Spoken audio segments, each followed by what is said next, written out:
10장 32절 말씀입니다. 창세기 10장 32절 다 같이 한번 읽어보도록 하겠습니다. 시작. 이들은 그 백성들의 족보에 따르면 노아 자손의 족손들이요 홍수 위에 이들에게서 그 땅의 백성들이 나뉘었더라. 다시 한번 읽을게요. 시작. 이들은 그 백성들의 족보에 따르면 노아 자손의 족속들이요 홍수 위에 이들에게서 그 땅의 백성들이 나뉘었더라. 아멘. 자, 오늘의 말씀은 이제 땅에 충만하라 라는 제목으로 말씀을 나눌까 합니다. 혹시 우리 지금 세계 총 인구가 몇 명쯤 되는지 아세요? 잘 몰라요. 그럼 혹시 1위 세계 그 인구가 제일 많은 나라가 어디 나라인지 알아요? 저도 잘 모르겠어요. 소련? 소련은 이제 없어진 나라고요. 인도. 인도가 제일 많은데 14억 6천만 명. 위는 중국 14억 1천만 명. 전 세계 총 인구를 따져보면 2025년 기준으로 약 82억 명 정도 된다고 합니다. 자, 오늘 이 말씀을 보면 이제 땅에 충만하라. 우리 전에 얘기를 할 이제 노아의 가족들의 잘못된 점들, 그리고 그것을 통해서 우리 그리스도인들이 어떻게 그 잘못된 점을 그냥 어떻게 넘어가느냐, 덮음의 은혜, 지난주에 한번 얘기를 나눴었습니다. 이제 하나님이 노아 가족들을 통해서 이제 땅에 충만하기를 원하신다라고 말씀을 하고 계시거든요. 일단 제일 먼저 이제 충만함에 있어서 물질적인 충만함, 우리가 보이는 모든 것들의 충만함에 대해서 먼저 얘기를 할 것입니다. 그럼 하나님의 언약과 명령은 무엇이었죠? 1장 우리 그 창세기 1장 28절에 나왔던 말씀인데요. 어떤 말씀인가 다시 한번 볼까요? 읽어볼까요? 시작. 하나님이 그들에게 복을 주시며 하나님이 그들에게 이르시되 생육하고 번성하여 땅에 충만하라. 땅을 정복하라. 바다의 물고기와 하늘의 새와 땅에 움직이는 모든 생물을 다스리라 하시니라. 아멘. 홍수의 하나님이 하나님이 창세기 1장 28절에 우리 그 창조 이제 인간까지 사람까지 다 창조하고 난 이후에 하나님이 이렇게 마지막에 명령하시고 복을 주셨던 말씀입니다. 생육하고 번성하여 땅에 충만하라. 이거는 전체적인 하나님 만드신 전체적인 창조물에 관한 부분이고요. 그리고 땅을 정복하라. 모든 생물을 다스리라. 노란색으로 나온 거 있잖아요. 이거는 이제 하나님의 모습을 닮은 하나님의 그 모습을 닮은 사람에게 했던 명령들입니다. 이 말씀이 지금 동일하게 지금 그 홍수 후에도 하나님은 그 말씀을 하시거든요. 그 말씀하신 이유가 하나님이 신실하시기 때문에, 하나님의 신실한 사랑, 그리고 하나님의 약속을 이행하시고자 하는 하나님의 그런 의지와 그런 그 모든 것들이 이 말씀을 통해서 나타나고 있습니다. 홍수에는 사람이 몇 명이었죠? 처음에 노아 가족밖에 없었잖아요. 노아 부부 둘, 아들 함과 셈과 야벳. 예, 요 세 명의 그 와이프들, 그러니까 이제 그 아내들 해서 총 8명. 8명을 시작했잖아요. 아까 전에 몇 명이라 돼요? 총 인원이 2025년 82억 명. 한 200여 개 국가에 한 82억 명 정도가 지금 있다고 합니다. 8명에서 82억 명. 그러니까 많은 숫자가 늘어났다는 거죠. 더 많이 늘어날 수도 있고 또 뭐 더 줄 수도 있겠지만 일단은 82억 명이라는 엄청난 숫자가 8명에서 늘어났다는 거죠. 그래서 이제 그 생명의 확장과 다채로운 공동체가 만들어지기 시작했는데 창세기 10장에서는 온 땅에 흩어진 민족들의 기원에 대해서 얘기하고 있습니다. 우리 한번 2절 한번 읽어볼까요? 2절 시작. 야벳의 아들은 고멜과 마곡과 마대와 야왕과 두발과 메섹과 디라스요 포도나무를 비데아스요 디라스요 여기까지입니다. 그럼 지금 몇 명이 나오죠? 고멜, 마곡, 마대, 야와, 두반, 메색, 디라스. 이 6명, 7명을 통해서 점점 야벳의 자손들이 펼쳐져 나갈 겁니다. 그래서 우리 잠시 다음 5절 볼까요? 이들로부터 여러 나라 백성으로 나뉘어서 각기 언어와 종족과 나라대로 바닷가의 땅에 머물렀더라. 예, 그 야벳의 그 아들들을 통해서 이제는 언어와 종족과 나라대로 바닷가 땅에 이제 많이 퍼져난다라는 얘기들을 지금 5절에 얘기하고 있습니다. 그리고 우리 그 함의 한번 그 자손들을 한번 볼까요? 함의 아들은 구스와 미스라임과 붓과 가나안이요. 예, 함의 아들은 지금 구스, 미스라임, 붓, 가나안 이 4명이었거든요. 4명을 통해서도 우리 한번 볼까요? 20절 시작. 이들은 함의 자손이라 각기 족속과 언어와 지방과 나라들이었더라. 예, 이걸 통해서 또 그 나라가 만들어지고 지방이 만들어지고 또 언어들이 이렇게 만들어졌다라는 얘기들을 하고 있습니다. 그 세 번째 우리 셈만 볼까요? 22절 시작. 셈의 아들은 엘림과 야수르와 아르박삭과 룻과 아람이요. 예, 엘람, 아수르 그리고 아르박삭, 룻, 그리고 아람 5명을 통해서 또 이제 셈의 그 자손이 벌쳐나가는데요. 31절 같이 읽어볼까요? 이들은 셈의 자손이 그 족속과 언어와 지방과 나라대로였더라. 예, 마찬가지로 나라가 만들어지고 족속이 만들어지고 지방이 만들어지고 이렇게 많이 만들어졌다는 것. 점점 갈수록 퍼져나간다는 사실들을 얘기하고 있습니다. 그런데 단순 인구의 증가만 있는 게 아니에요. 그것을 넘어가지고 다양한 민족과 문화로 번성으로 땅을 채우는 하나님의 계획이 이들을 통해서 나타났다는 거예요. 그래서 이들을 통해서 정말로 많은 사람들이 만들어졌다는 겁니다. 그런데 중요한 거는 잠시 보면 이제 우리 함이 지난주에 보니까 잘못을 했었죠. 그리고는 자기 아버지 노아로부터 저주를 받게 됐어. 다른 가나안, 그러니까 함이 낳았던 아들들 중에 가나안 족속들은 모든 종의 종이 된다라는 그 얘기를 듣게 되었거든요. 잠시 보면 그 함에 낳았던 아까 구스가 있었잖아요. 구스의 아들에 대해서 얘기가 나오는 니무롯이라는 얘기가 3이 나오거든요. 그거 한번 읽어볼까요? 한번 읽어볼게요. 시작. 구스가 또 니무롯을 낳았으니 그는 세상의 첫 용사라. 9절 읽어볼까요? 그가 여호와 앞에서 용감한 산업군이 되었으므로 속담에 이르기를 아문은 여호와 앞에 니무롯 같이 용감한 사냥꾼이로다 하더라. 갑자기 니무롯이 왜 나왔을까? 말씀해 보면 이제 8절부터 이제 구스의 아들 니무롯에 대해서 나오거든요. 근데 이 말씀에 나오는 그 사람들의 이름들은 그냥 나오는 게 아니에요. 왜 나왔느냐면 땅에 생명과 충만해도 사실 니무롯은 하나님 보시 악한 자였거든요. 악인들도 있다는 거예요. 우리 세상 살아가면서 의만 있는 게 아니잖아요. 악인들도 있다는 거죠. 하나님이 충만하게 세상에 생명과 충만하다는 그 명령 속에 악인들도 있다는 거예요. 근데 왜 악인이 있을까? 사실은 니무롯은 함의 아들 구스로부터 나와가지고 니무롯으로 나온 거예요. 그 니무롯은 이름의 뜻은 반역자라는 이름을 가지고 있어요.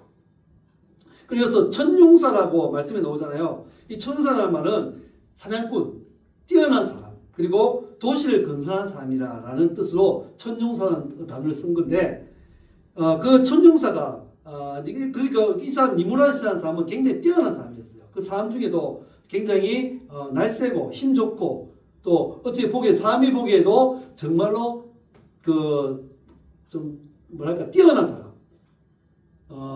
우리가 옛날에 그 다윗이 있었을 때 놓았던 있잖아요. 그 용사 있잖아요. 그 용사의 그런 사람들처럼 크고 하여튼 뛰어난 사람이었어요. 근데 이 말씀해 보면 여호와 앞에 니무롯 같다.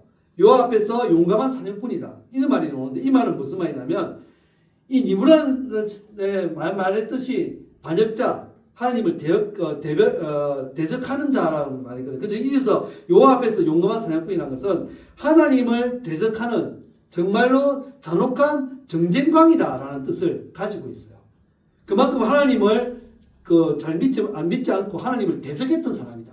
라는 얘기를 하고 있습니다. 그 니무렛을 보면, 뒤에 보면 이제 니무렛이 건설했던 도시에 대해서 나오거든요. 뭐, 신할 땅의 바빌론, 에렉, 아갓, 갈렛, 뭐, 아시라의 니느웨, 르보딜, 갈라, 레센, 이렇게 얘기가 나오거든요. 그럼 도시를 건설했다는 거예요.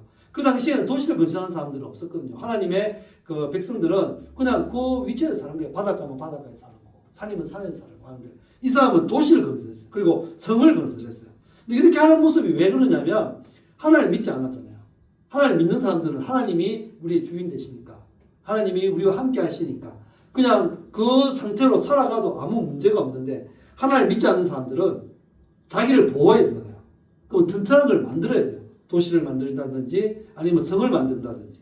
그렇게 해가지고 자기 자신을 보호하고, 자기 자신이 자기를 만들어야 돼요. 그러니까 처음부터 만드는 거죠. 현재 불신자의 모습도 마찬가지거든요. 하나님을 믿지 않는 사람들, 보십시오. 물질을 더 많이 뿜으려고. 이 물질로 나를 보호해야 돼. 또 건강하려고 이 건강으로 나를 보호해야 돼. 아니면 내가 다른 사람인데 정치를 했어. 이 정치를 통해서 다른 사람들보다 더 힘이 얻어가 권력 얻어서 나를 보호해야 돼. 이런 모습으로 살아가는 거죠. 이런 모습들을 이 니무롯을 통해서 이제 우리가 볼 수 있다는 거죠. 그 사람을 하나님을 믿는 자와 믿지 않는 자의 극명한 차이들을 이 니무롯을 통해서 알 수 있는 거예요. 근데 하나님 왜 이런 사람들도 만드셨는가? 하나님 원하시는 세상은 다양함 속에 조화로움이 있거든요. 다양한 사람 조화. 선한 사람도 있을 수 있고, 의로운 사람이 있을 수 있고, 불의한 사람이 있을 수 있고, 또 악인도 있을 수 있고, 이런 사람 통해서 하나님이 조화롭게 만들려고 세상을 만드신 거예요. 하나님의 뜻이 무엇이 되어 있냐면 로마서 8장 28절에 바로 이 말씀에 대한 뜻이 있습니다. 한번 읽어볼까요? 시작. 우리가 알거니와 하나님을 사랑하는 자, 곧 그의 뜻대로 부르심을 입은 자들에게는 모든 것이 합력하여 선을 이루느니라. 아멘. 이 모든 것이 바로 그걸 의미하는 거예요. 선한 것, 악한 것. 그리고 아까 말했던 것처럼 그런 부분들 다 얘기하는 것들이 모든 것이. 그것이 합력한다. 모여서 뭘 이룬다고요? 선. 하나님은 선이시잖아요. 선을 이루기 위해서 하나님이 악인도 사용하시고 또 불의함도 사용하시고 하신다는 사실을 여기서 볼 수 있는 거예요. 우리가 어떻게 살아갈 때 보면 선한 사람이 악인에게 당하는 걸 볼 수 있어요. 이걸 보면 이해가 안 되잖아. 내가 선한 사람인데 왜 의인인데 왜 불의한 사람인데 악한 사람인데 당하고 있을까? 하나님은 하나님의 선을 이루시기 위해서 악인을 사용하시는 거예요. 이스라엘 백성들이 그렇게 많이 당했잖아요.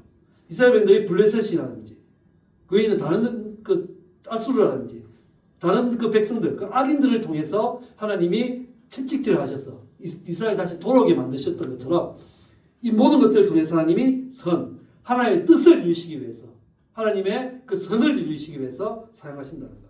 그래서 악인들도 이 충만함에 생육과 충만함에 속할 수밖에 없다는 거예요. 하나님이 그렇게 만드신 거예요. 그 세상을 살아가면서 좀 불의하다.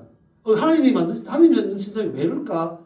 이렇게 의문을 가지는 것이 아니라 하나님이 이것을 통해서 하나님이 선을 이루시기 위해서 합력할 선을 이루시는 하나님의 뜻을 우리가 좀 발견했으면 좋겠다는 생각이 들었습니다. 그래서 하나님은 선을 이루시기 위해서도 악인도 사용하신다는 것, 불의도 사용하신다는 것 기억하시고 우리가 그런 것을 당했을 때 하나님이 이것을 통해서 나에게 하나님의 뜻을 이루시기 위해 나에게 이것을 또 허락하셨구나 라고 생각하시고 그것에 절망하지 마시고 그것을 위해서 다시 한번 기도할 수 있는 우리들의 모습들이 되었으면 좋겠습니다. 그럼 영적인 의미에서의 충만함은 어떤 것을 얘기하는 건가요? 방금 이제 우리가 방금 얘기했던 것은 육적인 것 또는 물질적인 것의 충만함이에요. 그 충만함을 얘기했잖아요. 그럼 영적인 충만함은 어떤 얘기일까요? 이 땅의 충만은 이 영적인 땅의 충만은 하나님 나라 확장을 얘기하는 겁니다. 하나님 나라 확장. 하나님 나라 확장은 뭐죠? 우리가 뭘 하죠? 선교의 삶, 전도의 삶. 그리고 믿는 자들을 많이 퍼뜨리는 그런 모습들이 있습니다. 우리 말씀 한번 읽어볼까요? 마태복음 28장 19절에서 20절 말씀입니다. 시작. 그러므로 너희는 가서 모든 민족을 제자로 삼아 아버지와 아들과 성령의 이름으로 세를 베풀고 내가 너희에게 분부한 모든 것을 가르쳐 지키게 하라. 볼지어다 내가 세상 끝날까지 너희와 항상 함께 있으리라 하시니라. 아멘. 예, 영적인 의미에서 충분하면 바로 이거예요. 나의 복음을 세상 만방에 전하라. 그리고 너도 그 복음을 듣는 너희가 삶들의 모습을 변화시키라. 그래서 내가 복음 전파뿐만 아니라 예수 그리스도의 사랑과 정의가 세상 구석구석, 세상 끝까지 되어 있잖아. 세상 끝날까지, 세상 끝날까지, 이 세상이 끝나는 그날까지 구석구석에 안간데가 없을 정도로 그곳에 다 미치도록 노력해라 라는 말씀이죠. 근데 현실은 안 그렇잖아요. 현실은 사실은 우리 그러면 전체 모든 이렇게 우리가 그 미치도록 노력했는데 세상은 어떻게 해요?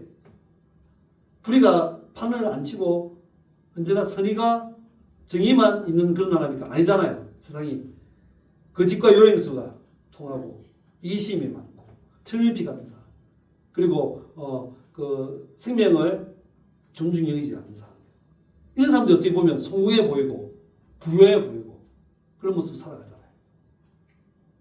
근데 우리 이걸 보면서 우리가 많이 실망할 때도 있어요. 그러나 하나님은 지금 말씀하셨어요. 복음을 전파하고 그리고 예수 그리스도의 사랑과 정의가 세상 구석구석에 끝까지 정말 미칠 수 있도록 노력해야 됩니다.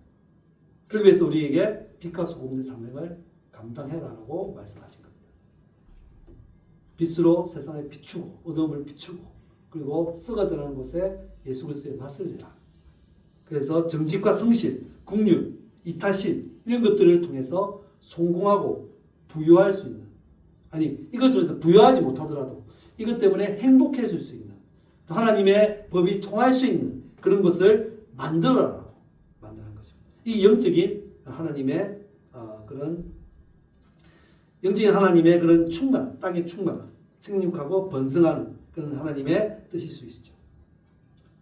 사실은 현재 그리스도인은 그렇지 못하고 있어요. 왜 그러지 못하고 있을까요? 두 가지 때문에 그래요. 일단은 복음 전파에 어려움들이 있습니다.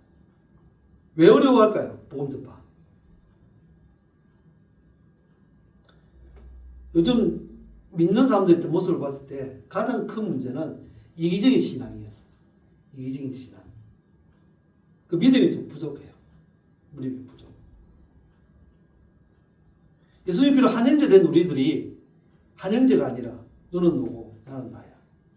그리고 배려와 베품을 해주면 그 배려와 베품을 받은 사람이 다시 그것을 돌려줘야 되는데 그러지 못하는 것. 또 한 가지 더는 그것을 배려와 베품을 하고 난 이후에 나도 돌려받아야지. 나한테 해주겠지. 기대들. 이런 걸 가지고 있기 때문에 그것을 안 해줬을 때의 실망감. 또 해봤자 별 소용없구나. 이 사람이 나 사랑을 줘봤자 별 소용없구나. 이제 사랑 안 줘야지. 그러다 보면 점점 이기적인 신앙을 가지게 되고 그러다 보면 사랑이 식어지고 믿음은 사랑이 있을 때 믿음이 더 좋아지고 있거든요. 근데 그 사랑이 식어지니까 믿음도 식어질 수밖에 없는 거죠. 또 한 가지 문제는 그리스도인들의 비혼. 그 결혼하고 난 뒤에 자녀를 갖지 않으려고 하는 것. 이런 것들 때문에 더 그 영적인 그런 확장들이 잘 안 일어나고 더 힘들어지고 풍성함들이 약해질 수밖에 없다는 거죠. 세상 아이들을 한 명을 키우기 위해서는 믿는 것도 2억, 요즘 옛날에 1억이었거든요. 이제 2억이 넘어가야 된대요. 2, 3억이 되는데. 사람 평생 벌어도 2, 3억을 벌지 못하는 사람도 있는데 누가 아이를 낳으려고 합니까? 그럼 이 방법이 없는 거예요. 그럼 어떻게 해야 될까? 어떻게 해야지 믿는 사람이만이라도 애들을 낳으려고 하고 또 결혼을 하려고 하고. 왜 결혼은 하나님이 우리에게 주신 복입니다. 복이고 이걸 통해서 생육과 번성한 것도 있지만 그걸 통해서 하나님의 참사랑을 느낄 수 있도록 만들어간 가정인데 이 가정을 깨어버리는 또 안 만들려고 하는 그리스도인의 모습들 이걸 통해서 점점 약해지는 우리의 모습들이 되어진 거죠. 그래서 우리는 적극적인 결혼 유도를 해야 됩니다. 어떻게든 결혼을 시키려고. 안 하려고 한다면, 자녀가 안 하려고 한다면, 아, 그래, 하지 마라. 힘들지. 나도 힘들었어. 아, 그래, 안 해도 돼. 안 하는 게 나을 수도 있어. 이렇게 얘기하는 것이 아니라, 힘들고 어렵더라도 결혼을 해야 된다. 결혼을 하고, 함으로 인해서 주시는 하나님의 복을 누릴 줄 알아야 된다. 라고, 우리 자녀들을 설득하고, 또 부모들, 지금 결혼한 부모들이 정말로 행복한 모습을 보여줌으로 인해서 그 자녀들이 결혼에 대해서 더 좋은 생각, 긍정적인 생각을 가지고 서로 결혼할 수 있도록 만들어주는 것. 그것이 우리의 모습이 아닌가. 그 육아의 행복을 알게 해주는 것. 사실 애들 키우는 거 쉽지 않아요. 어려워요. 정말 힘들고 어려워요. 하지만 그 애들 커가는 모습, 그 걔가 한번 웃어주는 그것 때문에 우리가 스트레스 확 풀리는 것처럼 그런 행복감들, 그것을 생각한다면 또 얘가 커서 또 하나님 나라에 얼마나 크게 사용되어질까. 또 하나님이 이 애들 통해서 어떤 일을 할까 하는 기대들, 그것을 위해서 기도하고 또 격려해주고 그 하는 모습들을 바라보며 그곳에 오는 많은 애가 크므로 해서 갖는 그런 모든 것들, 그런 기쁨들을 누릴 수 있다면 우리가 지금 그리스도인들도 많이 좀 애들 낳고 결혼도 하고 하지 않을까. 그리고 영적인 풍성함들도 누릴 수 있지 않을까 하는 생각이 들어집니다. 그걸 통해서 우리가 정말 이 세상 속에 그리스도인들도 많아지고 또 믿는 자들도 많아지고 또 믿음들도 정말 튼튼해지는 그런 모습들이 되어야 되겠는데 그러지 못할 때가 너무 많은 것입니다. 그래서 하나님 예수님이 그게 얼마나 답답하셨으면 누가복음에 이렇게 말씀하십니다. 한번 읽어볼까요? 시작. 내가 너희에게 이르노니 속히 그 원한을 풀어주시리라. 그러나 인자가 올 때에 세상에서 믿음을 보겠느냐 하시니라. 아멘. 인자가 오는 것은 예수님이 다시 오시는 그날을 얘기하시는 거예요. 그때 믿음을 보겠느냐. 믿는 사람을 보기가 쉽지 않다는 거예요. 왜 그러냐면 점점 갈수록 힘들어지는 거야. 이렇게 방금 말 얘기한 것처럼 힘들어지고 애들도 낳지 않고 점점 믿는 사람이 점점 작아지고 왜 많은 곳에서 정말 좋은 그런 믿음의 사람들이 태어나는데 숫자가 좀 작아지는데 어째 더 많은 사람들이 태어날 수 있겠습니까? 거기다가 믿음이 점점 이렇게 이기적으로 변하고 또 그런 것들에 대해서 너무 실망하고 해서 믿음이 좀 약해지고 사랑이 부족해지고 하는 모습들 때문에 우리의 모습들이 점점 약해지는 거죠. 그래서 결국에 믿음을 가진 사람이 없을 수도 있다. 더 작을 수도 있다. 라고 예수님이 말씀하시는 거예요. 심각한 말씀이에요. 이 말씀. 그렇기 때문에 우리는 어떻게든 물질적인 생육하고 번성, 풍성하는 것 그것도 중요하지만 영적인 그런 충만도 우리에게 필요하다는 거죠. 그럼 우리가 믿음을 약해지면 안 되잖아요. 믿음이 약해지기 때문에 사실은 그런 애를 낳는 거나 비혼주의가 더 나타나지 않을까. 왜? 하나님 주시는 복은 믿음을 통해서 또 그 사랑을 통해서 우리가 누릴 수 있는데 그런 것들을 많이 누리지 못하니까 해도 소용없는 것 같다. 애 낳으면 더 힘들 건데. 이렇게 얘기해요. 하나님이 믿는 믿음을 가지고 있다면 애를 낳으면 하나님이 키워주신다. 하나님이 또 잘 자라게 해주신다. 또 하나님의 복을 주셔서 걔가 온전한 믿음의 소유자가 되어질 것이다. 라는 기대를 가질 수 있잖아요. 믿음이 약해지기 때문에 그런데 그 믿음을 우리가 지킬 수 있는 법이 무엇일까 한번 생각을 해봤으면 좋겠습니다. 먼저 하나님 편에 서는 것. 하나님 편에 서는 것. 하나님 편에 서는 것은 한 가지밖에 없습니다. 뭘까요? 하나님 편에 서는 것. 예, 말씀 듣는 건데 그 말씀에 순종하는 것. 말씀에 순종하는 것. 말씀에 순종하지 않기 때문에 우리가 하나님 편에 설 수 없었어요. 하나님이 오른쪽 가라는데 왼쪽으로 가잖아요. 그럼 하나님 편에 설 수 없는 거잖아요. 하나님 이곳에 있으면 내 편이야 이러시는데 우리는 왼쪽 편에 있는 거예요. 하나님 편에 설 수 없는 거죠. 하나님 편에 서는 것, 순종하는 삶을 살아야 된다. 그것이 우리 믿음을 지키는 법의 제일 첫 번째로 얘기할 수 있습니다. 두 번째는 매일 말씀과 기도에 힘써야 된다. 말씀은 우리는 들으면서 믿음이 온다 했잖아요. 말씀을 들어야지만 믿음이 생기는 거예요. 이 말씀이 바로 기초예요. 기초이고 성장의 힘이 말씀과 기도라고 얘기할 수 있습니다. 그런데 우리 그걸 잘 안 하잖아요. 믿는 사람들이 말씀 읽는데 힘들어하고 왜? 말씀 읽으니까 이해가 잘 안 되는 것 같아요. 이해가 잘 안 된다고. 또 우리가 하나님의 말씀을 다 이해하지 못하잖아요. 그래서 포기하는 사람도 있을 수 있고. 그리고 그 말씀이 재미가 없어서 고리타분해서 하여튼 여러 가지 많은 이유들 때문에 말씀을 읽지 않고 또 기도하지 않는 이런 모습을 통해서 우리의 믿음이 약해지는 거죠. 그래서 말씀을 읽고 기도에 힘쓰므로 해서 우리의 신앙을 믿음을 지켜나가야 됩니다. 그리고 세 번째, 교회 공동체와 함께하기. 요즘 가난한 성도라고 있어요. 혹시 알아요, 뭔지? 가난을 거꾸로 하면 안 나가. 출석하지 않는 성도들이 많다는 거죠. 아마 우리 그 코로나 때문에 이렇게 영상 예배를 많이 드리는 사람들이 있는데 영상 예배 나쁘지 않다. 그 예배가 뭐 틀렸다라고 얘기할 수 없는 부분이지만 한 가지가 부족해지는 거예요. 어떤 게 부족해지냐면 그걸 통해서 교회에 출석하지 않음으로 해서 서로 교제하는 시간들 없잖아요. 그죠? 믿는 사람끼리 교제하는 것. 그 교제가 왜 필요하냐면 서로 격려하고 위로하고 그런 것들이 될 수 있는 거죠. 그걸 통해서 우리가 하나가 되고 힘들고 어려운 사람들을 찾아가서 우리가 또 이렇게 도와주기도 하고 세워주기도 하고. 왜냐하면 신앙을 가진 사람들이 살아가면서 늘 영적으로 충만할 수가 없거든요. 성령 충만할 수가 없어요. 왜냐하면 우리의 인간의 본성이 죄를 가지고 있기 때문에 죄를 가지고 죄를 토해내게 되면 가지고 있는 성령님이 소멸되어 버려요. 없어져 버려요. 그러면 우리의 삶들이 믿음의 모습들이 많이 사라지게 돼요. 그걸 통해 그러면 교회 그걸 어떻게 계속 유지할 수 있느냐? 이 교제, 코이노니아, 격려, 위로 이걸 통해서 서로 하나가 되어지고 와 니도 힘드네 나도 힘들다. 우리 서로 위로하면서 그래 우리 서로 같이 한번 기도해보자. 그러면서 믿음이 더 올라갈 수 있다는 거죠. 그래도 한 가지 더 있어요. 요즘은 좀 많이 있는데 영적인 소용수에 휩쓸리지 않기. 영적인 소용수 많잖아요. 사이비. 얼마 전에 신천지 어느 기독교부에서 봤는데요. 신천지로 2024년 이거는 그 통계인데요. 신천지로 넘어간 일반 교회가 한 100개 이상 있는데요. 2024년에만 한 해에만 얼마나 많이 넘어갑니까? 얼마나 위험합니까?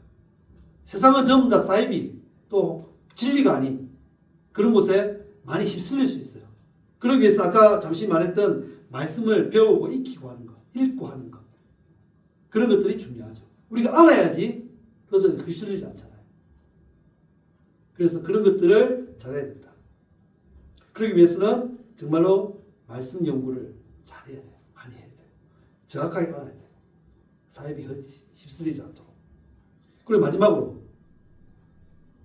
우리의 들었던 말씀, 믿음을 행동을 해요. 이 가장 우리인데 부족한 게 아닌가 생각돼요. 우리 말씀 들으면 참 많은 감동이 와요. 아, 은혜 받았다. 와, 내가 은혜 받았어. 하나님, 저 은혜 받았어요. 근데 은혜 받았는데 뭐? 너 뭐 하는데 은혜 받고? 은혜 받았는데 너 뭐 했니? 아마 예수님이 이렇게 물으실 것 같아요. 우리가 천국에 가게 되면 너 은혜 많이 받았지? 아이고 하나님 정말로 하나님 은혜 많이 받았습니다. 세상에 살아가면서 너무너무 은혜 많이 받았어요. 하나님 예수님이 와서 근데 너 뭐 했는데? 뭘 했어? 행동이 부족하다는 거죠. 은혜가 있으면 감동되어지면 구체적인 행동으로 나가야 돼요. 우리의 부족함들이 이것에 있습니다. 믿음이 약해지는 이유가 이것에 있습니다. 이걸 통해서 영적인 풍성함, 세상에 충만한 것, 영적인 충만함들이 있을 수 있다는 거죠. 오늘 이 밤에 하나님은 이렇게 말씀하십니다. 생육하고 번성하라. 땅에 충만하라. 그러기 위해서는 말씀드린 것처럼 육적인 충만함, 열심히 우리뿐만 아니라 믿지 않는 사람들도 악인들도 충만해서 나아가고 믿는 사람들은 정말로 믿음을 더 잘 세워서 그리고 결혼도 하고 아이도 많이 낳고 그래서 이 땅에 믿는 사람들을 많이 퍼뜨릴 수 있는 그리고 믿음을 지키기 위해서 말했던 것처럼 순종하고 하나님 말씀에 순종하고 말씀 믿고 기도하는 데 힘쓰고 그걸 잘 배워가지고 영적인 소유수에 이렇게 또 휩쓸리지 않고 그리고 또 교회에 출석해서 서로 교제함으로 서로 위로하고 힘들어서 이 교회를 더 잘 튼튼하게 만들어가고, 그래서 그걸 통해서 받았던 감동, 말씀 통해서 받았던 감동, 믿음을 세상에 행동, 구체적인 행동으로 나타내는 우리 모습이 되어야 할 것입니다. 하나님도 지금도 말씀하실 거예요. 세상에 충만하라. 세상에 충만해도 내가 너희를 통해서 이 세상에 충만하기를 원한다. 그러기 위해서 오늘 들었던 이 말씀대로 살아갈 수 있는 우리 모두가 되어야 되겠습니다. 그래서 하나님이 기뻐하실 수 있는 이 세상에 충만한 나를 보면서 하나님을 보았다라는 얘기를 들을 수 있는 우리 그리스도인들이 되었으면 좋겠습니다. 세상에 충만하십시오. 세상에 충만하십시오. 그러기 위해서 전도도 열심히 하시는, 그러기 위해서 교회 하나님의 일들 속에 만약에 물질로 도와야 된다면 물질로 후원할 수 있는 사람들, 그것도 힘들면 기도할 수 있는 사람들, 그리고 하나님 사랑을 정말 저 끝까지 아무도 전하지 않는 그곳에 전할 수 있는 사람, 내가 될 수 있도록 노력했으면 좋겠어요. 이번 하나님 말씀하십니다. 마지막으로 다시 한번 그 말씀을 한번 생각하고 같이 한번 얘기해 보십시다.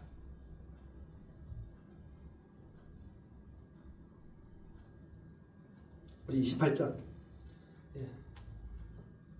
창세기 1장 28절, 1장 28절 크게 한번 읽어봅시다. 시작. 하나님이 그들에게 복을 주시며 하나님이 그들에게 이르시되 생육하고 번성하여 땅에 충만하라. 다시 한번. 하나님이 그들에게 복을 주시며 하나님이 그들에게 이르시되 생육하고 번성하여 땅에 충만하라.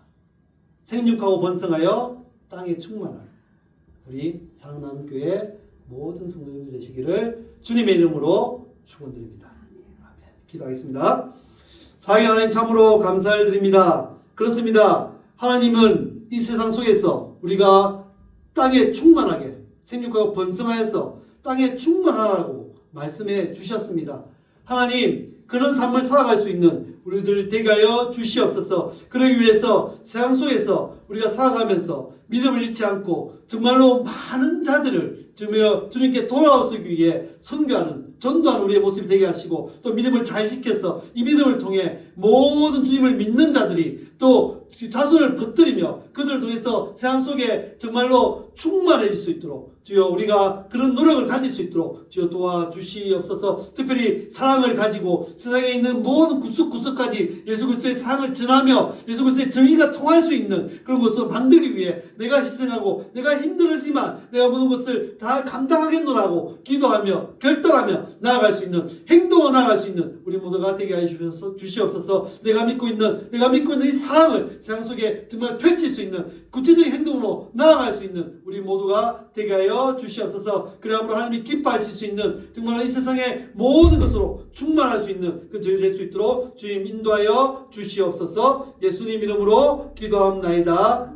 아멘. 우리 찾아가겠습니다.